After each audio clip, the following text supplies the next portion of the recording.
Здравствуйте, друзья! Я продолжаю собирать свидетельства жителей Бучи, которые пережили российскую оккупацию и стали свидетелями военных преступлений российской армии.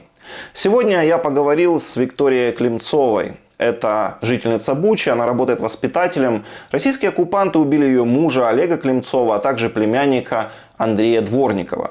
Виктория живет на улице Склозаводской. Она находится рядом с печально известной улицей Яблонской, где россияне также убили много людей. Все это были мирные жители. Их убили просто ни за что. Эти люди жили мирной жизнью и ничего никому не делали. Дальше я просто покажу вам рассказ жительницы Бучі. Ми залишилися з чоловіком, і тут же ж багато що він за тваринами дивився, за котами, за собаками, за усіма. Він вийшов вранці, каже, я поставлю зазвичай воду на каву, на чай, і щоб помитися. І ще з ним був Василь Чекан, Вася Чекан. І вони разом привозили, була ще службова машина, знаходилась племінника, який теж загинув на базі комплектації. Андрій загинув десь 3-4 числа розстріл був, а машина його службова залишалася і вона крита. І туди хлопці в ту машину поклали велику таку пластикову цистерну, і в тій цистерні привозили воду для людей. Питну воду і технічну привозили. Це ранок почався, що вони, каже, ми зараз привеземо воду, нарубаємо дрів, отак, те, що я чула, бо я знаходилася ще в кімнаті. І потім я вже почула з кімнати, що йдуть такі підсилені звуки іменно кулеметної черги. Так, що підсилюється звук сильніше, і прибігла собака, бо Олешка вийшов. Тут во дворі було? Тут в дворі. І бо Олег вийшов із собакою, з лордом. Собака прибігла, його немає. Я вже зрозуміла, що щось не то. Почала швидко одягатися, але чую, що кулеметна черга вже йде прямо по, відчуваю, що звуки ці ж такі по вікнах, по дверях. Я вже перестояла, і потім вже коли вибігла, то машина стояла тут, де гаражі. Це ваша машина, так? Ні, це службова машина нашого племінника, який загинув. Теж загинув, Андрій Дворников, якого розстріляли. Він, по-перше, служив в АТО. Трошки в нас як історія в історії. У нас все пов'язане, що і племінник загинув, і це його рідний дядько, це мій чоловік, Олег загинув. І вже коли я вибігла, отут, де ця плита там імпровізована, якщо захочете, пройдемо подивитися, то на плиті все стояло, 2 чайника стояло, куртка лежала, бо він зняв, видно, куртку, коли рубав дрова, сокирка лежала, а його немає. Починаю бігати очима, шукати, де він. Потім я вже дивлюсь, що підходжу ближче до машини, побачила, що хтось лежить. І звичайно, що я зразу плачу і вже дивлюся, але бачу, що це Вася Чекан лежить.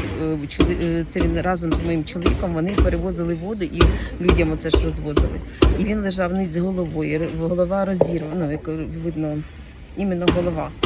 А чоловіка почала шукати Олешку, я його не бачила. Потім вже подивилася в машину, я не побачила. А як обійшла вже машину з другого боку, і він вже просто похилився на самому сидінні, він вже спустився на сидіння і прямо куля потрапила в серце. А що саме сталося, ви не знаєте, чому це сталося? В той день, кажуть, вони розстріляли 5 чоловік на Склозаводській. І жінка, яка вона каже, що вони проходили, і вони, по-перше, підходили до машин і прострілювали перевіряли баки і прострілювали колеса. Вони кажуть, що ви робите? А вони на наш блокпост приїхали люди в гражданському і розстріляли наших солдат. А тепер ми вас будемо мочити. Отак було сказано. І вони, нічого такого не сталося. Якби щось сталося, там вони були беззбройні, хлопці були беззбройні. І оця цистерна, яку вони грузили з водою, для води, то вона ж покотилася аж на дорогу. Вони якраз загружали цю цистерну, що Олег уже сів в машину, а Вася ж там щось поправляв. І видно, почав бігти, це ж все біля машини. Це ж. Тобто їх навіть ні в чому не звинуватили, а просто прийшли і вбили. Звичайно. І це сталося коли? 28 березня. 28.03, десь, хай 7:30, отак, якщо по-старому. Зранку? Це зранку, це ранок. Тобто це вже вони майже там втікали з міста і вони просто вбили людей і пішли, так? 31 на 1 вони вже вийшли. Вночі вони ще тут копошилися, щось там були, бухали.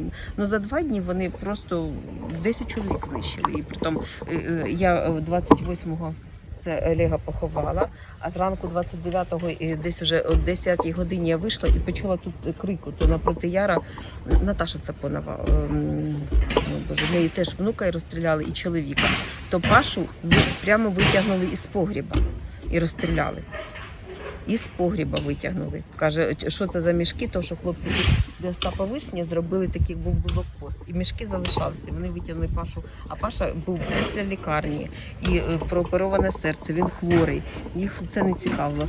Потім чоловік сидів на лавочці, 69 років, дядя Толя Стрілець, його теж просто розстріляли і пішли. Ну, Тобто вони йшли і просто вбивали всіх підряд. ну чоловіків. Це направлено, це були чоловіки. Бачите, може зараз. Тут ховали людей, так? Тут було місце поховання, ну, тут вдвох лежав і чоловік мій лежав, і Вася Чекан. Как известно, российские власти сегодня лгут, что ничего этого не было.